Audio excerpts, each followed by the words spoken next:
This is a recording made on September 18th, 1980, in the home of Mr. George Hodgson in Phillipston, Massachusetts. The principal speakers are Clarence Goodnow and Putt Crowell, who were the leader and the piano player, respectively, in the Goodnow Orchestra. This is Audrey Duckert. Well, there's some jazz. Can you play any jazz, Clarence? Sure, that's our specialty. Did you say you'd like to put this letter that I think so much of from one of our dance followers years ago, back in the Wendell Town Hall? And his name Al Fisk. And my wife, he was a wonderful dancer. We went to all the dances around, and my wife used to like to dance with him. But he saw the article in the paper that I was giving it up, and no more Goodnow Orchestra. So he wrote me this short letter. As I read the enclosed article from the Holyoke paper, a certain pang of nostalgia, I guess that's the way you pronounce it, I don't know, pierced my body. I stopped and thought, and my memories wandered to both good old days, and I was sure I could hear old Jim Turner announce from the stage in Wendell Town Hall on Thursday, if nothing happens to prevent, there will be another dance in this hall on 1 week from tonight. Music by Goodnow Orchestra. The only thing that gave you a moment of sadness, it was when the band would swing into When Old Acquaintance Be Forgot, and so forth. And you knew that that was the end of a perfect evening. And you asked your partner, how about tomorrow night? Goodnow is playing in Palm Gardens, North Dana, Uptown, Athol, Petersham, or somewhere. No, it doesn't seem right that one man that has brought so much happiness to so many thousands of people should ever have to stop. I am sure that in the great beyond, God is going to award Goodnow's band a large thank you for contributing enjoyment to old and young folks for so many years. I hope you will are well and find many years of pleasure with your fam. With sincere fond memories and best wishes, Al Fisk. I kind of treasured that. Now I know why you're keeping that best fiddle. You expect to use it some more. Huh? Now I know why you're keeping that best fiddle. But use it some more. Well, Baji, Leora Russell, because I goes cat badges with her. She had company come down from Nova Scotia, relatives and so forth, and she wanted me to bring my fiddle up and play old time tunes for her. And boy, I entertained for about 2 hours up there, I guess, playing jigs and everything for them. And boy, they seemed to get a wonderful kick out of it. And she said every time she gets a letter from her now, she says, remember me to Clarence. You still play the piano? Well, not a whole lot. You've seen an awful lot of changes in musical styles, both of you, haven't you? Oh, yes, sure. What you first started to... When we started on the old-fashioned, it used to be Money Musk, Hunt, Paul's Victory, those, and... Lady Walpole Reel. Yeah, and Spence used to play sax and do the calling, too. And Abe used to do the calling on the drums. But then they changed to the Eastern style, the singing style. That's when we had to go look at this fella. That's when we started playing with him. And well, up to Crackmore, used to get 100 to 200 people. One time it's over 200. For a stretch there, we averaged 200. And We run then all of a sudden, in comes the Western style. Put 30 squares on the floor. Up at Clark Memorial in Winchester. It's a big hall. They made money there. Yeah. We played none of the Western style, because the Western style is canned music. They make a record and fit the calls to it. So now you go. The Western call, doing the Western. Now you go to a dance that Oh, this isn't the Western style. Yeah. the ordinary person can't go to Jumptown Trailer's No dance. taking lessons. You got to take 30 lessons. Yeah. But years ago, anybody could go to the dance and pay the admission, go in. What's the difference between a caller and a prompter? I think Spence used the word prompter. Yep. That was the original. That was the original. Prompt calling came just before the phrase when you were to do the change of the dance. You said "Ladies Jane" at the end of the previous phrase, and then in the following phrase, the action took place. That was prompt style calling. That's still what you do when you do conquers, like Hull's Victory and Lady Walpole Reel, and all those things. You still call in that fashion. The first singing call that I run into was in Greenfield Grange Hall, and some man from Brattleboro was doing the calling. Elmer Clark. Right? Huh? Elmer Clark. And Darling Nellie Gray was the one. Darling Nellie Gray. He was. Wasn't Elmer Clark, was it? I don't remember the name, but that was we played the whole season there. In the Greenfield, I can see it just plain as day. They always had the table for us, the orchestra. They fed the orchestra always. The orchestra never had to buy their feed. Now, you got to buy your feed.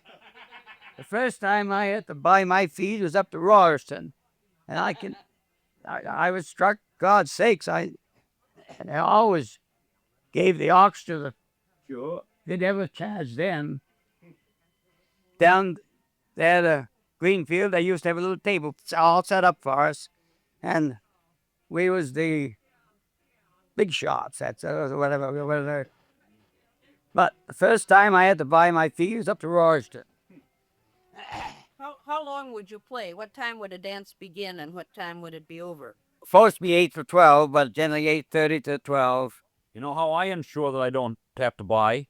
Huh? You know how I ensure that I don't have to buy my lunch? Make sure my wife's on the lunch committee. That work? But then they used to have suppers. The women to get up suppers. Down in Millington. I played Millington was my hometown. They used to have a lot of dances in Moore's Hall and Millington. Village Improvement Society have a chicken pie supper, so forth. And of course, in the mission, we'd all eat. What time was intermission usually? About 10? 10? 10:30, 10:15. And that was the only break that you guys got during the whole evening? Well, there's, on a square dance, it takes 4 or 5 minutes to form on. That's one thing that. Do you remember a time at Millington that my folks got up a private party and had you play for them, and only invited people came, and they figured up the cost at the end of the evening, and then each one paid just enough to defray the expenses. And they pee on you. Probably here he was on Putt a while ago. It's on your shoulder. There. Still there. Ready, go. Are you all right? Don't fool around with him. A bee? A bee. Honeybee. You start another square? That's okay. And they had so much fun at that dance that they decided to have another one in 2 weeks or something like that. But everybody invited all their friends. They had so many the second time that they just got out of hand and they didn't have any more. But there did used to be quite a lot of. Because there was no dining dancing. I mean, you go into a bar room and I think you had to stand up. You couldn't go in there and sit all evening and drink. I was back doing Prohibition, all this stuff. Most of them, but there'd generally be somebody with some moonshine up there, especially Wendell Town.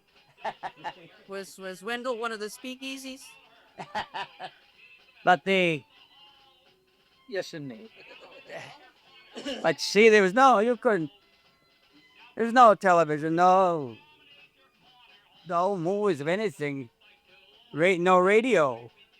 God, when I was a kid, I used to study by lamplight. I remember when we first got the first Aladdin lamp. Boy, that was a wonderful light. Now I tell you, that was a wonderful light. That Aladdin. Yeah. They still are, too. No, when you imagine taking lessons on the violin. Well, plus my father insisted on it, and I'm tickled to death he did because I made it meant I didn't realize at the time that it was going to mean as much to me as it did finally mean to me. Because I took a lot of money out of that. Cool. You had a lot of fun too, didn't you? Yes. You remember early Putt? This Putnam's early dancers Yeah. said one night that he had made it a rule that he wouldn't allow anybody in the hall that had been drinking. And he had a hall full, I don't know, 150 people, more or less. But I don't know what I'm going to do. He said, hardly a guy in here hasn't had a drink. What am I going to do? Remember? It is in Wendell Depot. Near Hall Bear, good many years ago. Remember? Upstairs of a country store. Remember the night they voted down the union down there? Yeah, that was big time. What was that? The union, because we was non-union. And Brian Sarkser was union. I was out of it, man. You wasn't in it then, I don't think. But the union was going to blackball the hall, and they make him hire a union orchestra. So that night, Putt got up and, Not me, the other. yeah, and this Putt, the one that run it. He says, there's a lot of kicking here on Hodgson. Now he says, everybody that wants Bryant's go to this side of the hall. Everybody that wants Goodnow's go to this side of the hall. Zoom, everybody went over on Goodnow's. There's damn few stayed on Bryant's, if I remember rightly, they said. It might have been 8 or 10, something like that, out of all more people. But that was kind of... Who was playing with me up to Winchester one night? They had a costume ball, and they wanted the orchestra to judge. Was you there that night? I think so. I'm not sure. They come up and wanted the orchestra to be the judges on there. And that isn't good business. The orchestra picks somebody out down there, you're going to make somebody mad.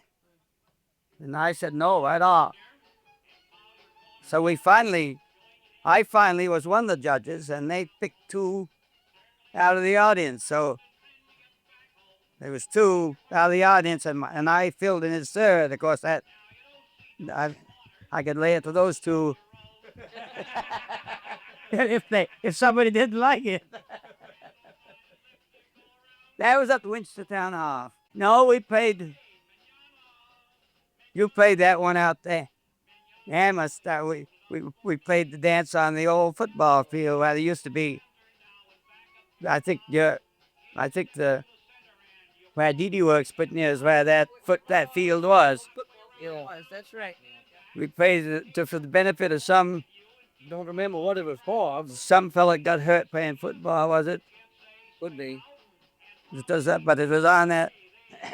I set up, and they had quite a big crowd too. On that football field, outdoor. And then we played down for Wilbraham one time. It was for outdoor one. I guess George, you was with us. Where did they have that? I've heard that many times. What are we going to do? We going to go home? Should we go home? George's been sleepy. Why not? Stay as long as you want. Where do you get that? Temple Stewart spreadsheet out. My wife works on it. Well, those were the good old days. I'm not sorry. I even studied banjo a little while there. I was a fellow in Fitchburg. I never used it. I did use clarinet a little bit when I was little bit. My clarinet's down in Amos now. My brother-in-law's daughter. He's head of the baseball team down there. What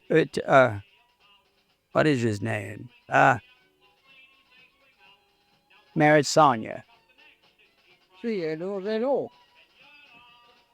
He's head of the University of Massachusetts baseball team. Anyway, they go south and northern. Isn't Garber? Huh? It isn't Garber, is it? I think it's soccer. Richard Beckwith.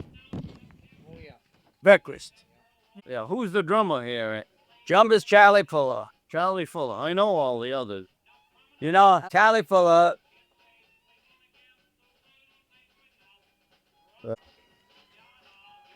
Yeah, you know Ed Anderson, huh? Yeah.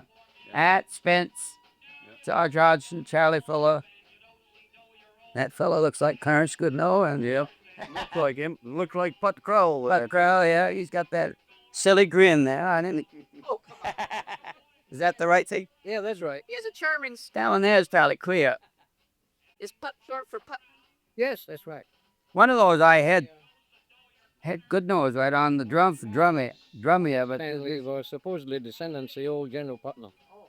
I'm told no great honor because he liked the women too well. yeah, that was a crack Lamora. Oh, those are Well, I don't know. It's a matter of opinion. those are.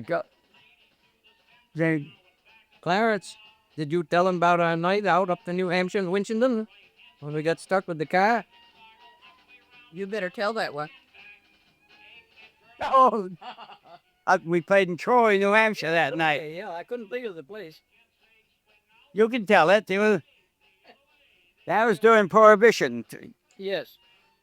Well, I was carrying the orchestra at the time. I had a special 6 Studebaker Baker touring car. And I'd been told that you could run kerosene in the radiator instead of alcohol just as well, and you didn't have any problem with evaporation. Well, I had kerosene in the radiator and it worked fine. But there's one thing I didn't know. If it ever got warm, you got to stop and let it cool down. It wouldn't cool running. It would get worse and worse.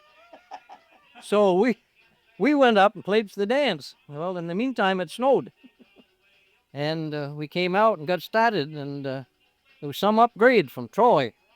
And enough snow, so we had to run in low and second. I couldn't go in high at all.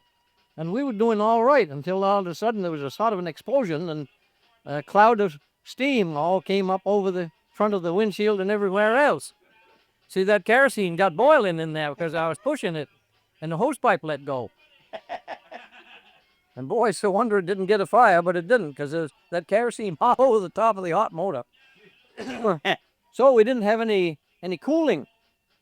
Well, That was halfway between Winchendon and Troy, wasn't it? I don't know, between Winchendon, Winchendon, yeah, Winchendon and Troy. I eased it along as best I could, runaways and stopped. It didn't have any cooling in the engine. The road wasn't plowed, still snow. And boy, it got down to Fitzwilliam and we stopped to let it cool for a while. And I went to try to start. And by golly, battery didn't do very well, but it got us started. Well, we got down between Winchendon and Fitzwilliam there. And the goddamn thing stopped. I couldn't start it. The battery was gone down. I'd been using it, starting it so much. Here's Clarence on the saxophone. Ah. Can I stop this and get it back? Cause the tape had begun to run out. You want another tape, Audrey? No, what I'll do is to put that on the end of this one. And this, that's my sax one, yeah. Yeah. Wait, right. I'll run this out and put this right in front of the next year. That was coming out pretty good.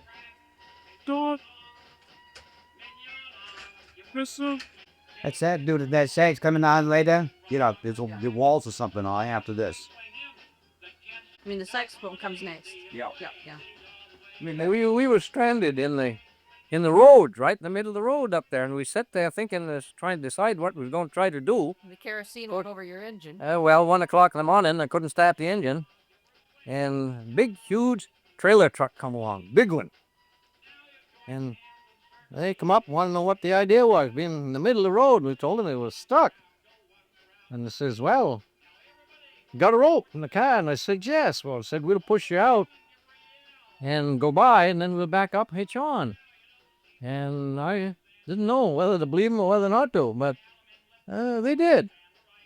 So we got well down toward Winchendon in the early part of the streets. That's a little ways up back of where Winchendon comes on to Route 202, as the road does. And boy, they put the brakes on that truck. There was about 3 or 4 men with it. They put the brakes on and they almost stopped. Then they stepped on the gas. See, and they snapped the rope. That's what they didn't want anything of us. And we figured they had a load of moonshine without any question. See, they got us into the edge of town and then they was unloading. Is that you on the piano? Presumably. Who here, Janet? Why you Janet? I don't know. Could be, Janet. I don't know. Depends when it was done. Do you have any idea when this was done?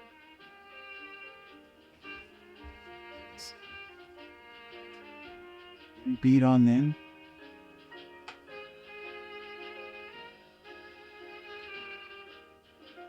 $1975, April 9th. You know what? Yes, it wasn't me. Janet, Janet. Makes me homesick. Makes me homesick. That's really very nice.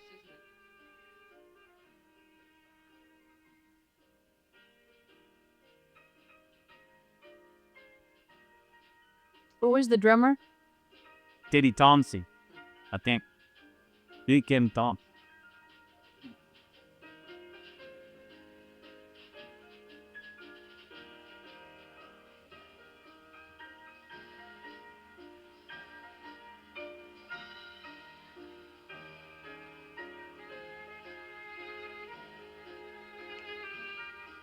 The people were dancing when you were playing this, Ricky. It's like I can hear them in the background.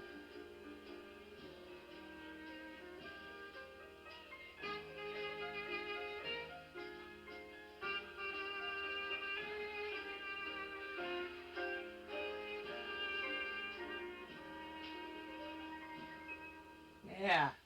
Great. Oh, that was good. Good. Sounded nice.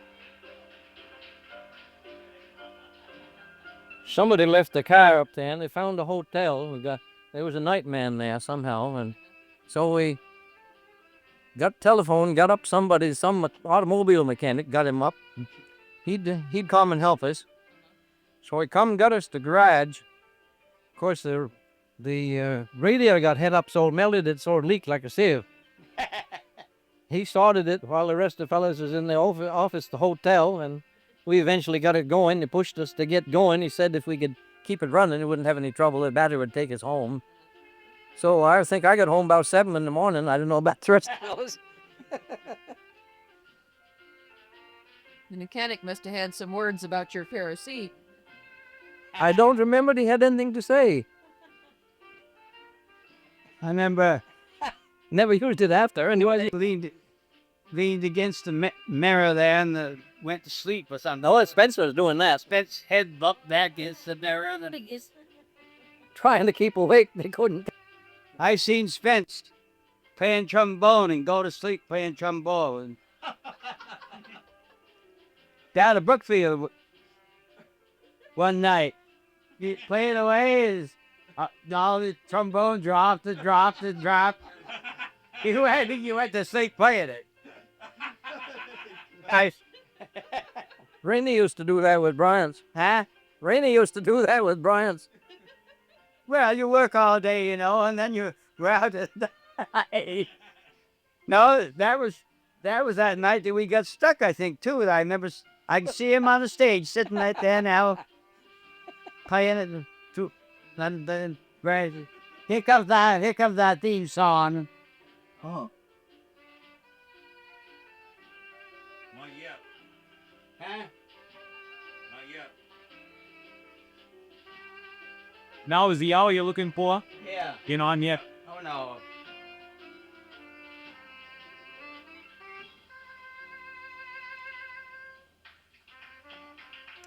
I resolved one night I'd never push the car with Spencer asleep in it. You remember that?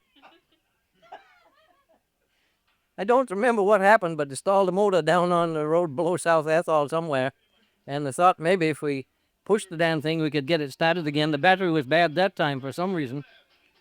And Spencer was asleep, so we didn't bother him. Yeah, the four of us, three of us. No, I pushed some and got in when it got going. But, you know, it didn't push very good for some reason or other. All the instruments and Spencer asleep in it. He was not a small man. No, he wasn't. Oh. Did you ever hear of a man by the name of Giffen? Giffen, a man by the name of Giffen, was a violin player. And, Did they live in Dana? I think he come from Greenwich neighborhood. He was not really a fiddler. He was an educated violin player. And he would have been playing, well, anyway, in the range of the 95 to 8, 9 maybe. I don't know if you ever heard of him anywhere or not. The name is familiar. I know I've heard. He played with a cousin of mine some, and he played around, well, New Salem and Wendell Beacon and Shrewsbury and around Dana, so on. A bit of music in the valley, I know. Mm. Did you grow up in New Salem? Northwest corner of New Salem. Northwest. Land bordered on Wendell and Orange. Yeah, you were fine. Oh yes, yeah. It's the one so much brush you could see the house. We can see the lights and the. Yeah. Yeah. You see how they're there? Oh no. Oh no, he doesn't. No, I sold that. My parents both died, and I sold that years ago. It's been jockeyed around some since. Madigan's still there? Maybe yes. Yeah.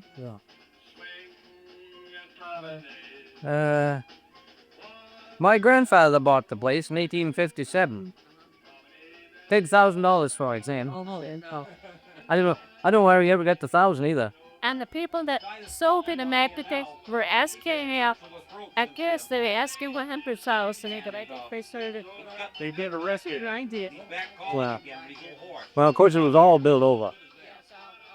But that was an old Cape Cod, very early house, probably latter part of 1700s. On this there. Back in the Lucia and went up east, makes the sick. My father bought about 30 acres that was in West Orange, and the rest was New Salem, and there's about 100 altogether. Yeah. $1,000. Somewhere I've got a picture of the place where you lived before it was ever built over. We've got one too. Yep, before. The shed went to the west. Yeah, sure, it's a driveway, yes. Yeah, I've got somebody had it in there. Well, the Kellogg's had it in there. Yeah, Kellogg's, sure. Yeah. But you know, we own some a camp and some property up over the hill. And these Madrigans own right up next to ours. I know that. Yeah. He said, he said, I know, it's not Sure. but it's a forest. That's in Wendell, isn't it? What you own in Wendell? Some hours. I see. I see, sir. But much him is in Oregon. But I didn't get at the top of the hill. Just can't get there. Well, there isn't much there, I don't think. Only a lot of trees and brush. All this timber. You better down draw already. Over the place. Stick it up one. Well, a hurricane got all the timber up there and laid it flat. Yeah. For us to go up at the can of fiber optic. Yes. Say, Right. by the smoke. I work probably ought to be getting on the road, priest. Jog has a lot of cute tomorrow. I want to teach him up to what it is.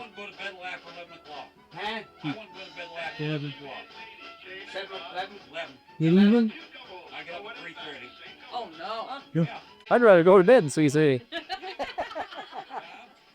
He'd rather go to bed at 3:30.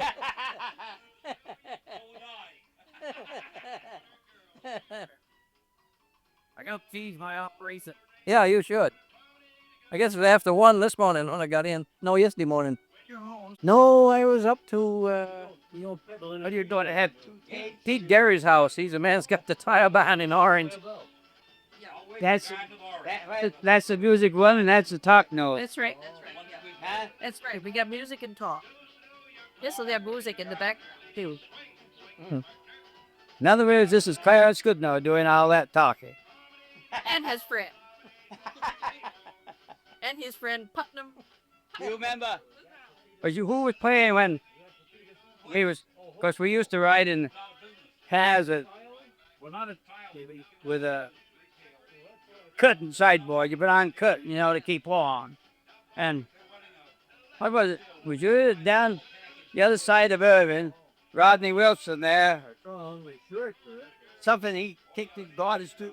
Oh boy, it's hot in here or something like that.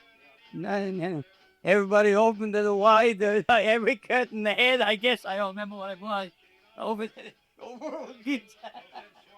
You tell him how I decorated Rod in his tuxedo? He's what? How I decorated Rod in his tuxedo one night. Well, we was going to Warwick, and that's before they had a hard road, and this was in the spring when it was soft. And, of course, we got stuck in the mud. Well, a couple of fellows was mad because I didn't turn out on the side where I looked good. But I learned from experience, you better stay in the middle. That was before you. And, of course, we couldn't move. We sat there, and I told them if they was in a hurry, they better get busy and bring me some rocks. And what I did, I jacked up the car and put rocks under the back wheel and rocks in front. Rodney, he didn't want to help. He was mad. And so I wasn't paying too much attention. I was shoveling mud, get it out of the way. And Rodney wasn't watching me. He comes along with some stones in his hands and arms and shovel this mud, hit him right here. White shirt, tuxedo on. He really looked good. Very good. That was a Dodge car, and that wasn't any good and hardly on the That didn't sound like your voice. dry road at that time. No traction handler. Well, there were a lot of things that happened that were interesting to us that know about it, but a lot of these stories are not so funny to somebody else. I think they're good. Well, yeah. It's something that happened and is never going to be like that again. No, it won't. No, that's true. And that's why we're interested in hearing something that we really know. Another thing that doesn't concern Clarence, when I played with this Brian's Orchestra in Orange, we were supposed to play in the hotel on the hall next to Hotel North Dana on one night, and they had a big snowstorm. Well, the leader of the orchestra who run it, he was a very stubborn man. If he got something in his head, that was there, and that's it. And we was going to North Dana in the car. And he hired man had a garage in Wendell Depot to take us down, and he appears with a Model T Ford. And well, we got down a little past to my high school in Orange on South Main Street. Snow up this high and got stuck in it. And this trombone player that didn't have much use of me, he quite an energetic guy. So he said, I'll go and get some horses. So we gets out and walks uptown, hires 2 horses in the sleigh, in a livery stable, comes back, picks us up, go to North Dana. Well, we got there at just 12 o'clock, play for dance, and the crowd was waiting for us. No, we played till about 4 o'clock. Now, who would wait now for dance? But they knew we'd come because we said we would. And you see, we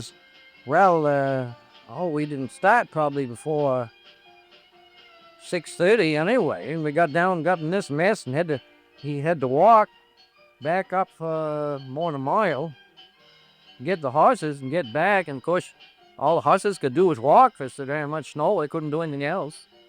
So we didn't get down off dinner any too early. That would have been, I don't know, it's 9 miles from my home. I don't know about the distance from ours. It's been 10 anyway.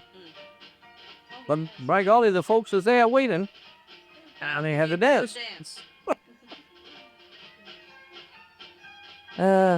People have changed quite a bit and the time has gone on. And I don't think they had as much fun.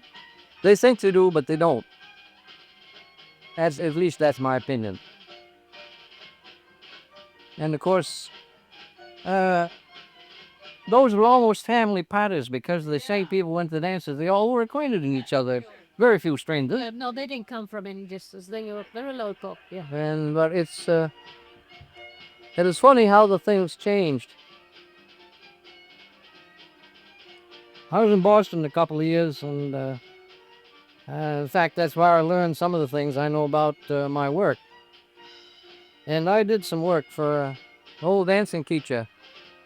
He was running a dancing school, and he had one feller and 2 or 3 girls that were helping him with his classes. He had 300 students, and he had private lessons through the week. And for his regular students, he had a free dance Saturday night, so they could all come. And I remember him telling me one time he had been a punter, Revere Gardens, Crescent Gardens, Revere Beach. And he said he couldn't remember the names of 300 students, the different ones. He couldn't introduce them. He couldn't say who they were. So he had a bright idea. Thought he'd have a Portland fancy, where they all change couples, and he thought they'd get mixed up together and get acquainted.